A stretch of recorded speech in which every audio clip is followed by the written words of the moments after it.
नमस्कार दोस्तों, सिन्हा स्टॉक्स के एक और लर्निंग वीडियो में आप सभी का बहुत बहुत स्वागत है। तो आज वीकली ऑफ था, फ्राइडे का दिन था। बाजार अपने आप को संभालने की कोशिश में लगा था। आप देखेंगे 2 दिन से ऊपरी स्तरों से गिरावट देखने को मिली। अप्रोक्सीमेटली आप कह सकते हैं 24,400 से मार्केट रिजेक्ट होके 100 के आसपास पहुंचा। अब देखो, इसको बहुत बड़ी बिकवाली तो नहीं कह सकते, 300 पॉइंट तो ये तो चलता ही, एक दिन में 150-200 पॉइंट तो बाजार ऊपर नीचे करता ही है। तो इसको बहुत बड़ी बिकवाली नहीं कह सकते। एक चीज यहाँ पे जो इंपॉर्टेंट है, जो हम सबको समझना चाहिए, वो एक ट्रेंड लाइन है। और ये ट्रेंड लाइन अगर आप वन डे टाइम फ्रेम में देखेंगे तो ये पिछले एक तारीख नोट कर लो आप, 2 अप्रैल, उसके बाद आप देख लो इसके आसपास, ये यानी कि जून 8 और 11 जून के आसपास, और फिर उसके बाद ये जुलाई में 24 जुलाई, एंड उसके बाद फिर ये अगस्त में 19 अगस्त, और फिर कल देखने को मिला आपको 27 अगस्त, और आज फिर से यहाँ पे 28 अगस्त। तो यहाँ पर आपको जब भी बाजार आता हुआ नजर आया है, यहाँ से सपोर्ट लेकर ऊपर गया है, लेकिन अभी बैक टू बैक ये दूसरी बार टेस्टिंग हो रही है। इससे पहले आप देखेंगे बैक टू बैक दोबारा टेस्टिंग करने में टाइम लगाया, मतलब बैक टू बैक टेस्टिंग 2-4 दिन में नहीं हुई, महीना 1.5 महीने के बाद टेस्टिंग हो रही है। तो ऐसे में ये दूसरी बार टेस्टिंग करने के लिए आया है। और दोस्तों, यही यहाँ पर हमको समझना पड़ेगा। आज आप देखेंगे कल ट्रेंड लाइन के नीचे क्लोजिंग दिया था। अब देखो, ट्रेंड लाइन एग्जैक्ट 100% मैच कर रहा है नहीं कर रहा है, वो थोड़ा बहुत आगे पीछे हो सकता है। जो हमने ट्रेंड लाइन बनाया उसके हिसाब से, मतलब ट्रेंड लाइन के आसपास क्लोजिंग दिया था। आज भी ट्रेंड लाइन के आसपास थोड़ा सा नीचे नजर आ रहा है, तो ट्रेंड लाइन के आसपास आया था, लेकिन वहां से फिर से ऊपर लेकर गया है। तो इसके क्या मायने, मैं ये समझता हूं कि देखो, 2 दिन बाजार अच्छा नीचे आया, और 4-5 दिन से बाजार लगातार मोमेंटम, प्रीमियम मोमेंटम सब दे रहा है। हालांकि ऐसा नहीं कि आज बाजार ने प्रीमियम मोमेंटम नहीं दिया, आज भी दिया, लेकिन आज का पैटर्न थोड़ा सा डिफरेंट है। अगर आप 5 मिनट के टाइम फ्रेम में देखेंगे, निफ्टी या सेंसेक्स जो भी देखेंगे आप, तो आप देखिए, यहाँ पे समझने की कोशिश करिए। ये मार्केट जो है यहाँ, देखो, कल तो एक कैश का कैंडल बना था जो कि बाजार को नीचे बता रहा था कि भैया बाजार नीचे है। तो ये अप्रोक्सीमेटली आप इसको फ्लैट जैसा कह सकते हो, फ्लैट जैसा ओपन हुआ, या फिर आप इसको गैप अप कहो, क्योंकि यहाँ सेटलमेंट हुआ है तो इसको गैप अप कहो। क्योंकि कैश के कैंडल के बाद थोड़ा सा पेचीदा हो जाता है ये समझना। लेकिन मैं क्या कर रहा हूँ आपको मैं बताता हूँ। तात्कालिक रूप से पिछले 3 अगस्त से, जब से कैश का कैंडल की जो शुरुआत हुई है, तब से मैं कैश के कैंडल को मार्केट से, चार्ट से एलिमिनेट करके जज करता हूँ। यानी कि जो मैं चार्ट रीडिंग कर रहा हूँ ना, इस कैंडल को यहाँ से हटा देता हूँ, इसके बिना ही सोचता हूँ। तो मेरे लिए जो क्लोजिंग एरिया हो गया, वो हो गया 24,133 के आसपास का एरिया, यानी कैश कैंडल को निकाल दिया। तो उससे थोड़ा सा गैप डाउन ओपन हुआ, लेकिन आपको नंबर्स में दिखेगा कि भैया गैप अप ओपन हुआ। तो क्योंकि ये कैश के मामले में यहाँ सेटल हुआ, तो मैंने इसको माना कि ये छोटा सा गैप डाउन ओपन हुआ है, इसका मतलब प्रेशर है। ठीक है, प्रेशर नजर आया क्योंकि गैप डाउन है।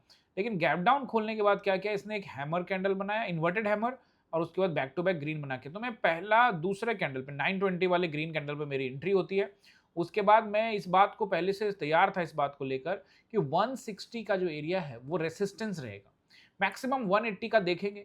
अब देखो, 160 के ऊपर में ज्यादा देर तक ठहरा नहीं, 160 के आसपास ही रहा। अब 40-20-30 पॉइंट ऊपर नीचे करे और आप अपना एसएल देने के लिए तैयार हो जाओ, तो दोस्तों ये आपकी गलती है। मैं आपको पहले ही बता चुका हूं कि मेरा स्टॉप लॉस चार्ट पर होता है, और बिगिनर्स को मैं ऑलरेडी बोल चुका हूं कि निफ्टी में अगर आप ट्रेड कर रहे हो और आपका जो स्ट्राइक प्राइस है, जिसका वैल्यू 220 रुपए से लेकर 220 से लेकर 260 270 के बिटवीन में है, तो आप उस पर कम से कम 60 रुपया, मतलब मैक्सिमम 60 रुपये से ज्यादा का स्टॉप लॉस ना ले। 50 में काट दो, 40 में काट दो, मैक्सिमम 60 का रखो। लेकिन दोस्तों क्या होता है, कई बार मार्केट में वोलेटिलिटी होती है, और इस वजह से 30 रुपया का ऐसे लगा रखते हो तो वो हिट करने की संभावना होती है, और फिर हिट कर गया और फिर वहीं से रिजेक्शन लेगा। दिक्कत ये नहीं है कि स्टॉप लॉस देना सही या गलत है, 30 रुपया का स्टॉप लॉस दिया, हिट किया, हिट करने के बाद वहीं से गिर गया, तो आपने स्टॉप लॉस दे दिया और उसके बाद फिर तुरंत एंट्री ले ही ली, तो फिर उस स्टॉप लॉस का फायदा क्या है? खुद सोच के देखो कि मैंने यहाँ पे स्टॉप लॉस ले लिया, अब 5 मिनट भी नहीं हुआ फिर से एंट्री कर गया, तो लिया किस लिए था स्टॉप लॉस? तो इसलिए चीजों को समझो। तो इसलिए मैंने अपने स्टॉप लॉस को थोड़ा बड़ा रखा हुआ है कायदे से। तो मेरा जो स्टॉप लॉस था वो था 227 को क्रॉस करेगा तब। हालांकि मैं चाहता तो ये जो कल का यहाँ पे स्विंग हाई था, इसके पास भी काट सकता था, जो कि 24,200 का एरिया था। तो मैं थोड़ा सा एज लेके चलता हूँ, और बिगिनर्स को मैंने कहा था कि 180 के ऊपर में अगर क्लोजिंग दे देता है तो आप अपने ट्रेड को काट सकते हो। अब देखो यहाँ तक तो कोई भी भैया पिछला रेसिस्टेंस यहाँ साफ नजर आ रहा है, तो थोड़ा दिमाग का घोड़ा दौड़ाओ। कल भी मैंने कहा था दिमाग साथ में लेके चलने का। अभी 180 की टेस्टिंग करके जाता है, इवन 180 के ऊपर में जाने लगता है, लेकिन वहीं से शार्प रिजेक्शन मिलता है। तो एक बात और याद रखना दोस्तों, किसी रेसिस्टेंस के आसपास में अगर ऐसा विक बन जाए ना, बहुत कम चांसेस होता है, बहुत कम, आप जाके चेक करो रेसिस्टेंस के आसपास में, चाहे सपोर्ट के आसपास में इस तरह का विक बन जाए या रेसिस्टेंस की तरफ ऐसा विक बन जाए, बहुत कम चांसेस होता है कि वो दोबारा उसको टेस्टिंग करे। और दोस्तों यहाँ पर क्या नतीजा क्या हुआ कि मैंने पहले लॉट साइड मैनेज किया था, आपको सुबह बता दिया था। देखो अर्ली मॉर्निंग में यहाँ पे मैंने आपको क्या कहा, ये देखो प्राइस एक्शन कंफर्म हो जाए तो अच्छा रहेगा, इसलिए मैं, क्योंकि मैं चाहता था कि बिगिनर्स यहाँ पे वेट करे। लेकिन फिर भी मैंने सोचा कि जब मैं जा चुका, वही लोग कमेंट करते हैं कि सर आप जाओ तो बता दो। अब दोस्तों मुझे आपका देखना पड़ता है कि कईयों के पास कितना कैपिटल होगा, कई लोग, अब मैं पब्लिक ग्रुप के अंदर में अपने पोजीशंस को बताने के लिए भी सोचता हूँ कि रेसिस्टेंस एरिया के आसपास में आपको बता पाऊँ। मेरी ट्रेड बहुत एग्रेसिव होती है दोस्तों, मैं ज्यादा सोचता नहीं हूँ, मैं बस अपना स्टॉप लॉस प्लान करता हूँ, उसके बाद मार्केट कहाँ जाएगा नहीं जाएगा मैं ज्यादा दिमाग नहीं लगाता। मैं बस देख लिया कि ये मेरी एंट्री है, ये मेरा रेसिस्टेंस है, इसके ऊपर जाएगा काटूंगा, रेसिस्टेंस पे आएगा मैं लॉट बढ़ा रहा हूँ, और बस मैं वैसे ट्रेड करता हूँ। ज्यादा दिमाग लगाने वाले लोग यार 90 और 95% लॉस में रहते हैं। बाकी मैं आपको सिंपल शब्दों में समझा दिया, ठीक है। अब देखो वैसे यहाँ लिख दिया मैंने कि 160 को रेसिस्टेंस मानकर लॉट को मैनेज कर कर मैग्नीट्यूड प्रेशर को देखकर आई मीन मैं जा चुका हूँ 9:35 में। 9:35 में भी मैंने आपको कहा, बात को समझो, 9:35 में मैंने आपको कहा तो उस बात को देख लो, ये रहा 9:20, 9:25, 30 ये वाला। तो अगर आप यहाँ पर एंट्री करते भी हो, मैं तो इसी कैंडल पे कर गया था, बट अब मैंने आपको मुझे था कि एक बार 160 के आसपास टेस्टिंग कर सकता है, इसलिए मैंने आपको लेट बताया। मेरी एंट्री यहीं पे हो गई, और मैंने एंट्री खुद भी पहले की और प्रीमियम में भी पहले ही करवा दी होगी। हाँ ये देखो 920 पे ही करा दी, क्योंकि दोस्तों मैं बस एंट्री कर जाता हूं, मैं ज्यादा दिमाग लगाता नहीं हूं, बस रेसिस्टेंस को देखा, ठीक है। दिमाग लगाने का मेरा मतलब ये है कि फालतू दिमाग नहीं लगाता हूं, बात समझ रहे हो ना, कि ये ऐसा होगा वो ऐसा होगा, अरे जो होगा सो होगा।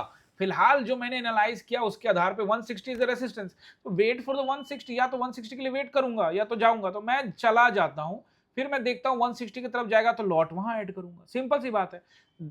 मेरा सिंपल सा एक ही लॉजिक है कि अगर मैं इसको रेसिस्टेंस मान रहा हूं और बाजार यहाँ पे है और मुझे यहाँ जाने का यहाँ यहाँ रेसिस्टेंस, तो मैं यहाँ जाऊं कि यहाँ जाऊं, तो मैं ये सोचता हूं कि अगर यहीं से ये गिर गया तो मुझे तो एंट्री करने का मौका नहीं देगा, तो मैं यहीं एंट्री ले लेता हूं। अब थोड़ा लॉट मैनेज कर लेता हूं, थोड़ा नीचे पकड़ रहा हूं, तो अदरवाइज यहाँ आया तो लॉट यहीं बढ़ाऊंगा, सिंपल सी बात है। तो मैं अपने प्राइस को एडजस्ट कर लेता हूं, यही सबसे मेन चीज है।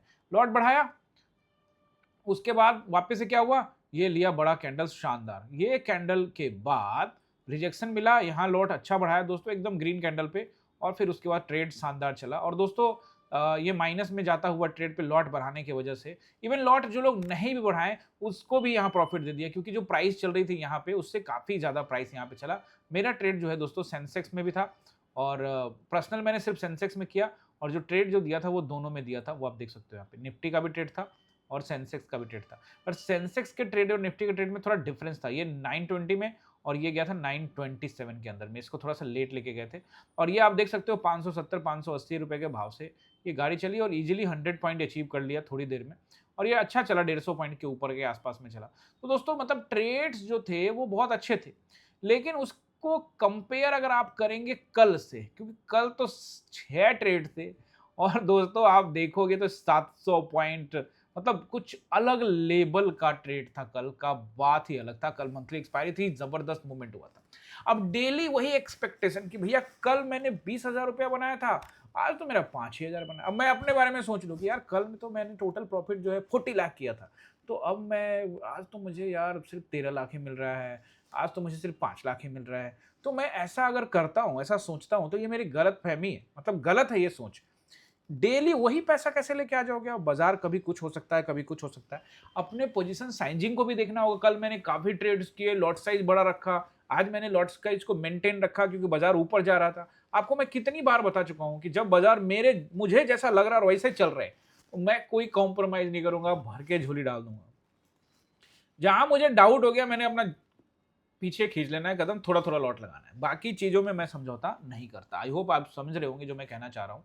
तो अभी ये जो कैंडल है इसको टाइम पास कैंडल भी माना जा सकता है। फ्राइडे का दिन था और 2 दिन तो लोगों को ये थोड़ा-सा उकसाने के लिए कि ले जाओ बीटीएसटी, कॉल पुट व्हाटएवर जो भी। तो यहाँ दोस्तों क्या किया बाज़ार को वन फिर से 5 मिनट के टाइम फ्रेम में समझो। यहाँ इसने क्या किया कि यहाँ तक लेकर आया, इधर लोग कॉल में बैठे होंगे, खींच दिया नीचे। अब जिन्होंने एसएल काट दिया काट दिया, जो नहीं काटा तो उसको कैश कैंडल पे शायद मौका दिया कि नहीं दिया कहना मुश्किल, कॉल का प्राइस जाके देखना पड़ेगा, मैंने तो कॉल साइड में देखा नहीं। तो अभी अभी जो स्थिति ये है कि जो लोग इधर कॉल में बैठे होंगे, वो लोग सोच रहे होंगे कि कल को गैप अप खुलेगा या मतलब मंडे को खुलेगा गैप, तो उनको मौका मिलेगा, मिलेगा नहीं मिलेगा वो बात की बात है।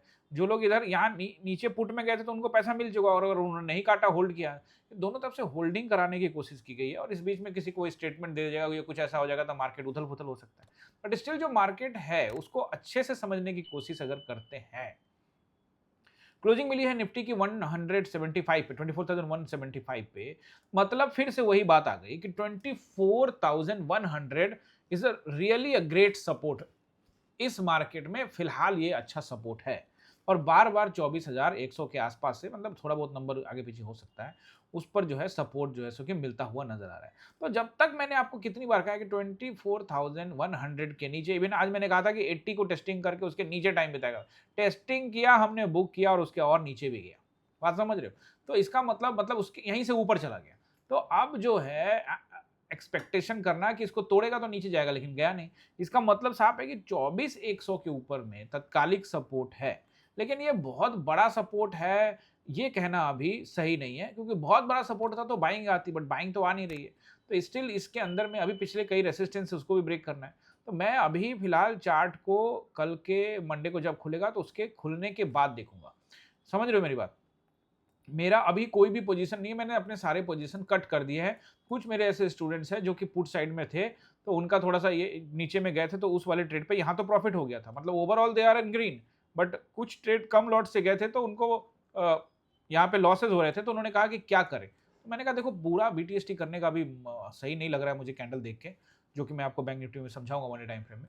तो उनको छोटे-छोटे लॉट्स जो है पुट साइड में मैंने कहा कि ठीक है, अगर आप रखना चाहते हो तो आप रख सकते हो। बट मेरा जो है अभी कोई किसी प्रकार का कोई बीटीएसटी नहीं है, बाकी हम लोग मंडे को देखेंगे। तो दोस्तों मैं अपने पोजीशंस भी बता दिया आपको कि मैंने कहाँ-कहाँ ट्रेड्स बनाए, एक यहाँ बनाया, फिर यहाँ एवरेज किया और वही ट्रेड था, और बाद में छोटे लॉट्स के साथ में गया था और उसमें मैं आपको बताता हूँ उसमें क्या किया। उसमें मेरा लॉस चल रहा था, ये ऊपर जा रहा चल रहा था। उसके बाद क्या ना, ये पैरेलल चैनल में आया। ध्यान से देखो इसको, क्या किया है इसने मैं आपको समझाता हूँ। ये पैरेलल चैनल में आया और पैरेलल चैनल में यहाँ से ये देखो, ये आया और इसने पैरेलल चैनल से क्या किया, एक फेक ब्रेकआउट दिया। इसको थोड़ा सा बड़ा कर लेता हूँ। यहाँ से एक फेक ब्रेकआउट दिया। जैसे ये फेक ब्रेकआउट दिया, लॉस बड़ा दिखना स्टार्ट हो गया, मतलब एज पर लॉट साइज। यहाँ मैंने अब देखो, सुबह में जो लॉट था वो छोटा था, फिर ऊपर जाके बड़ा किया, फिर जब दोबारा ट्रेड में गया तो लॉट को छोटा छोटा रखा, बीच बीच में छोटी छोटी क्वांटिटी करके एवरेज करता रहा, मतलब छोटा छोटा क्वांटिटी, अभी तक बड़ा नहीं। जैसे यहाँ फेक ब्रेकआउट का संभावना लगा, हो सकता था कि अच्छा ब्रेकआउट हो, तो अच्छा होता तो स्टॉप लॉस नजदीक था, काट देता। 160 पे काट सकता था, 140 के ऊपर काट सकता था, कुछ भी सोचता मैं। लेकिन यहाँ एक अच्छा ग्रीन कैंडल नजर आया, मैंने कहा कि लोग जाएंगे कॉल में और हम जाते हैं पुट में। तो यहाँ मैंने लॉट बढ़ाया और ये 2 कैंडल पर ही अपना सदाबहार वापस बैक टू, मतलब वापस बहुत अच्छा प्रीमियम हमको मिला। और जो जो पहले के लॉट थे उस पर भी, और जो नया लॉट बना था उसके ऊपर भी शानदार एक प्रॉफिट देखने को मिला। तो दोस्तों मार्केट को समझना बहुत जरूरी है, उसके हिसाब से रिएक्ट करना बहुत जरूरी है। लेकिन उसके तुरंत बाद बाजार ने जो रिएक्ट किया तो कुछ लोग लॉट नहीं काट पाए, तो वो फंस गए यहाँ पे। यहाँ तक सब प्रॉफिट में आ गए थे या कॉस्ट टू कॉस्ट पे आ गए थे। जिन्होंने एवरेज नहीं किया वो कॉस्ट टू कॉस्ट पे, और जिन्होंने एवरेज किया वो एक अच्छे प्रॉफिट पे। लेकिन उसके बाद ये बैक टू बैक 2 कैंडल बनाया तो उनका लॉस हो गया। सो दे आर डिसाइडिंग कि यार क्या करे, बीटीएसटी करे। तो यहाँ पे हमने एक निर्णय लिया चार्ट को देखने के बाद। तो इस तरह से मेरे ट्रेड्स चले दोस्तों, उसके बाद मेरा कोई ट्रेड नहीं है और बीटीएसटी भी मेरा कोई ऑन नहीं है। अब मैं आपको यहाँ पे लेके चलता हूँ, सबसे पहले हम लोग बैंक निफ्टी को एनालाइज करते हैं। देखो बैंक निफ्टी क्या किया ना, बैंक निफ्टी ने एक ड्यूअल माइंडेड कैंडल बना दिया, ड्यूअल वे कैंडल। अब यह एक बढ़िया रेड कैंडल, उसके नीचे में एक डोजी टाइप का कैंडल, स्पिनिंग टॉप टाइप का डोजी कैंडल टाइप का कैंडल है। ये बॉडी थोड़ी बड़ी होती है तो स्पिनिंग टॉप कहते हैं, तो स्पिनिंग टॉप भी कह सकते हैं इसको, और बॉडी बिल्कुल छोटी जाए तो डोजी कहते हैं। बट ये दोनों कैंडल लुक लाइक सेम होता है और काम भी इसका सेम होता है। तो जब ऐसे कैंडल बनते हैं तो ऐसे कैंडल बनने के बाद इस तरह के कैंडल बनने की संभावना होती है। तो इस तरह का कैंडल जब बनता है तो नीचे फ्लैट खुलने के बाद ये ग्रीन बना देगा, और अगर ग्रीन बनाता है तो फिर तो ये है ही ऑलरेडी 3 महीने 4 महीने से जोन में, तो इसको तो मजा ही आ रहा है यहाँ जोन में पैसा खा खा के, सेलर्स यहाँ से इंजॉय कर रहे हैं। तो उसी तरह से जो है यहाँ पे एक कैंडल बन सकता है। बट यहाँ पे एक और चीज है कि चूंकि यहाँ से अगर मान लेते हैं कि बड़ा रेड कैंडल आया है और अब प्रेशर बन रहा है, तो ये कैंडल का लो को अगर निकालता है तो फिर क्या निकलेगा, ये नंबर, ये क्या सा नंबर है, ये है 57,200 के आसपास के लिए। ये बहुत क्रूशियल नंबर है और बार बार यहीं से ये सपोर्ट ले लेता है। एक बार इसको निकालता है बड़े कैंडल से तो फिर उसके बाद ये झांकी मारने के लिए ऊपर नहीं जाएगा, ऐसा लगता है। फिलहाल देखेंगे क्या करेगा। तो ये जो एरिया है, अगर कल को ऐसा कैंडल बन जाए तो भी आप जस्टिफाई हो जाएगा चार्ट, और फिर इसके नीचे बन गया तो भी। तो इसीलिए कहीं ना कहीं जो है बाजार जो है, बैंक निफ्टी जो है, वो ऐसे जगह पे है जहां आप कह सकते हो कि डुअल वे में इधर भी उधर भी दोनों हो सकता है। कंफ्यूजन था, सो दैट्स वाई मैंने कहा कि बहुत बड़ा बीटीएसटी करते तो फंस सकते हैं इसके अंदर में, तो इसीलिए ज्यादा कुछ सोचा नहीं। अब आपको मैं वन डे टाइम फ्रेम में निफ्टी और सेंसेक्स भी दिखाऊंगा, उससे पहले आप ये सपोर्ट एंड रेसिस्टेंस को नोट कर लीजिए for the bank Nifty for Monday. First resistance is 57,500 के आसपास का area, second one is the 700 के आसपास का एरिया रहेगा, and third one is 57,850 to 950 and the main one is 58,000 round number. ठीक है ना, फिलहाल अभी इसके ऊपर जाने की संभावना नहीं लगती है, क्योंकि ये कल ज़्यादा कैंडल बनाएगा तो यहाँ तक बनाएगा। अगर इसको भी निकाल रहा है तो फिर 58,000 मुझे लगता है कि 160 से लेके 200 के आसपास, और इसके ऊपर गया तो टेलीग्राम के ऊपर मैं आपको अपडेट दूंगा। नीचे की तरफ पहला सपोर्ट देखते हैं तो 57,300 के आसपास कैरियर रहेगा, ब्रेक करता है तो फिर one of the major number is around 200 and the next one is 57,000 round number. Break करता है तो जिसकी जिक्र मैं बार बार कर रहा हूँ वो प्रेशर बढ़ता है तो 56,700 की तरफ आपको आता हुआ दिख सकता है। ठीक है ना, तो ये हो गया आपका बैंक निफ्टी। अब आ जाते हैं हम लोग सेंसेक्स में। सेंसेक्स को अगर आप देखते हो तो सेंसेक्स ने जो कैंडल बनाया है वो एक रेड कैंडल के बीच में एक बेबी कैंडल बनाया है। तो ये इसको कैंडल को कहते हैं हम लोग बुलिश हरामी कैंडल, यानी कि ये एक बुलिश हरामी कैंडल है दोस्तों। इसका मतलब क्या है कि बाजार यहाँ से ऊपर जा सकता है। कैंडल बनने का मतलब ये नहीं कि 100% ही ऐसा होगा, 100% कभी कुछ भी नहीं होता, चांसेस रहते हैं। सो इसके लिए भी क्या करना पड़ेगा, इसके ऊपर क्लोजिंग देना पड़ेगा। तो यहाँ कंफ्यूजन है, और अगर इनसाइड कैंडल को नीचे ब्रेक करता है तो फिर तो कहानी बहुत अच्छी बनती नजर आएगी, और यहाँ पर आपको क्रैश जैसा बाजार सेंसेक्स में नजर आ सकता है। तो यहाँ पर भी हमको डबल बे दिख रहा है कि भैया ऊपर भी हो सकता है नीचे भी हो सकता है। So that's why we decide कि बीटीएसटी करेंगे तो फंस सकते हैं।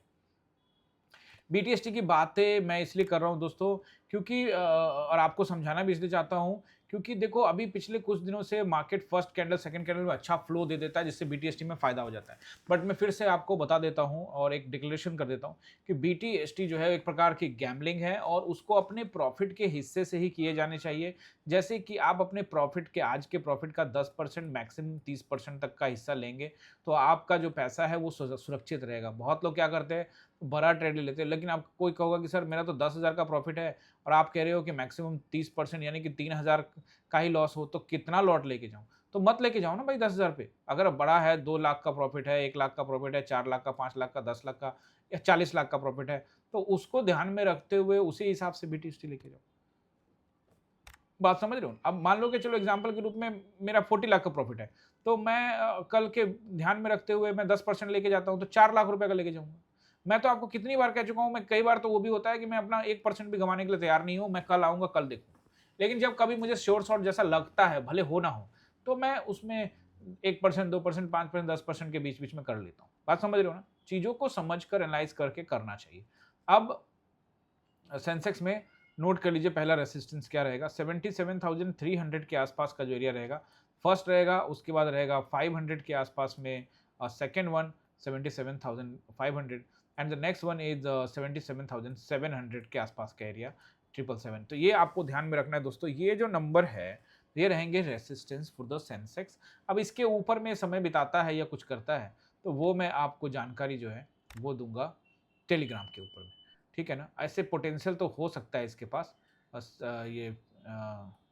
ये ध्यान रखना है आपको 77,700 के आसपास का। इसके ऊपर जाता है तो टेलीग्राम में बताऊंगा। तो ये रहे रेसिस्टेंस और सेंसेक्स का नीचे सपोर्ट देखते हैं। तो एक तो राउंड नंबर रखेंगे 77,000 ब्रेक करता है तो 76,700 के आसपास का एरिया, और उससे पहले एक और नंबर है यहाँ पे दोस्तों, और वो है आपका ये वाला जो कैंडल है इसका लो। ये जो कैंडल देख रहे हो इसका लो है 933, और ये वाला जो कैंडल है इसका लो है 900 के 822।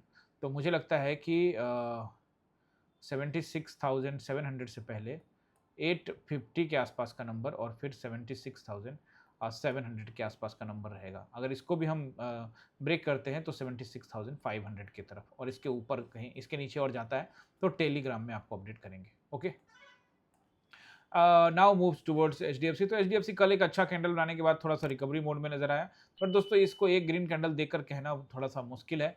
अब एक दो दिन और क्लोजिंग ऊपर देगा, इस वाले रेसिस्टेंस को निकालेगा फिर देखेंगे, तो स्टिल इसके अंदर में हम बेरिश रह सकते हैं, बट वेट एंड वॉच पे जाना चाहिए। और आईसीआईसीआई को लेकर मैंने कल कहा था कि यहाँ जब इस तरह कैंडल बनते हैं तो ऐसा बन सकता है, तो स्टिल इसके अंदर में बेरिश अभी रहने की जरूरत नहीं है। अगर ये नीचे का ब्रेक करता है 1380 फिर देखते हैं, तो इसमें भी न्यूट्रल ही रहेंगे। अगर चार्ट पैटर्न पे जैसा इंटरडे में काम किया उसी के हिसाब से डिसीजन ले सकते हैं। देखो अभी रिलायंस ने भी यहाँ पर वही डोजी टाइप का कैंडल खड़ा किया है, तो लाइक जैसे निफ्टी में हुआ है, तो ये भी वैसे ही सेम टू सेम एनालाइज मान लो। तो चूंकि नीचे कर रहा है काम, तो यहाँ से हो सकता है ग्रीन बने, बट नीचे तोड़ता है तो फिर से वापस से 1270 या उसके नीचे जाने की तैयारी कर सकता है रिलायंस। अब आ जाते हैं दोस्तों निफ्टी में, और निफ्टी में सपोर्ट एंड रेसिस्टेंस दोस्तों आप लोग यहाँ पे नोट कर लीजिए। देखिए 2 दिन की छुट्टी के बाद बड़ा क्रूशियल हो जाएगा ये, और 24,227 से लेके 260 तक का एरिया रहेगा पहला रेसिस्टेंस। उसके बाद 24,327 से लेके 300 यहाँ पे 60 तक का रहेगा दूसरा रेसिस्टेंस, फिर 400, और इसके ऊपर तत्काल में तो अभी फिलहाल नज़र नहीं आता है, लेकिन आप 460 तक का एज जो है सो के मार्केट को दे सकते हैं। तो ये रहेंगे resistance for the Nifty for the Monday, and supports are 24,160, फिर से नोट कर लो 133 एंड द 108, मतलब अराउंड 100, 160 से लेके 100 तक का एरिया रहेगा सपोर्ट। इसको अगर ब्रेक करके नीचे जाते हैं तो फिर 24,060 and the round number as well, तो ये रहेगा आपका 24,000 का नंबर। अगर इसको भी ब्रेक करते हैं तो फिर 23,960 की तरफ जाएंगे। फिलहाल मार्केट ने बचाने का कोशिश किया है, बट कल का दिन यानी कि मंडे का दिन अहम रहेगा, उस पर क्या चार्ट पैटर्न बनता है उसको देखते हुए। एक और चीज़ है जो मैं आपको यहाँ चार्ट पे दिखाना चाहता हूँ, वो ये कि इस जोन में हम दोस्तों बहुत लंबे अरसे थे। अगर आप इस जोन को देख रहे हो तो ये जोन में हम एंट्री हमने जो की थी वो की थी 15 जून को, और 15 जून के बाद 15 जुलाई आ गया, 15 अगस्त आ गया, और अब जो है सो कि कुछ दिनों में सितंबर भी आ जाएगा। तो स्टिल इससे फेक ब्रेकआउट ऊपर नीचे करके देख लिया, लेकिन आए घुसे फिर जोन में। ऐसा हो सकता है कि हम यहाँ पर एक दो दिन साइडवेज रह के या अगले दिन ही या मंडे ट्यूसडे कभी भी फिर से टेस्टिंग करने के लिए आ सके जोन के निचले हिस्से पे, और अगर ऐसा होता है तो हम 23,800 की तरफ नाना करते आ सकते हैं। और इस बार अगर हमने इसको ब्रेक किया तो चांसेस बढ़ सकता है और नीचे जाने का, जो कि आगे देखेंगे। आई होप कि आपको support and resistance Nifty, bank Nifty और सेंसेक्स का मैंने बताया, ये आपने याद रखा होगा दोस्तों। और दोस्तों एक और चीज़ है जो मैं आपको बताना चाहता हूँ, आप लोगों ने जो कमेंट किया है परसों वाले वीडियो में, वो तो भाई साहब 90 कमेंट पहुंच पाया, आप इसको 100 करना है। और कल का जो कमेंट था दोस्तों, जो कल का कमेंट था वो जो है सिर्फ पहुंच गया ओनली 50, ये उससे भी कम है। तो हमने तो जो बात की है उस पर तो रहो, 100 कमेंट पूरा करो, एंड 300 लाइक ही कर दो कम से कम, 400 नहीं कर पा रहे तो कम से कम 300-400 लाइक जो है वो करो दोस्तों। इसका सीधा सीधी मतलब ये है कि लोगों तक पहुंचे, और जितना लोगों तक पहुंचेगा, हर घर ट्रेडर, हर घर इन्वेस्टर जो है, जो हमारा सपना है, आप सबका सपना बन रहे हैं, वो पूरा हो जाएगा। आई होप कि आपको ने समझा होगा। चलते चलते आप सभी से रिक्वेस्ट है कि चैनल पे नए हैं तो सब्सक्राइब शेयर कर लीजिएगा, लाइक और कमेंट भी कर दीजिएगा, और हमारे चैनल को अगर आपने अभी तक ज्वाइन नहीं किया है तो ये ज्वाइन बटन पे क्लिक करके एकलव्य, अर्जुन और द्रोणा तीनों में से किसी एक प्लान को ज्वाइन करके हमारे चैनल का मेंबर बन जाइएगा, जिससे आप एक्सक्लूसिव कंटेंट वगैरह भी देख पाएंगे। आई होप कि आपने ये वीडियो एंजॉय किया होगा। अगर आपको सब कुछ समझ आया है तो जैसा कि आपने कमेंट लगातार आप कर रहे हो, तो वैसे ही कमेंट करके सवाल पूछ सकते हो। मैंने कुछ कमेंट पढ़े थे जिसमें कई लोगों ने अपनी अपनी बात रखी है। अगर किसी का अच्छा सवाल होता है तो उसका सवाल को सिलेक्ट करके उस पर ज़रूर वीडियो में ऐड ऑन करूँगा। आप सभी का बहुत-बहुत धन्यवाद।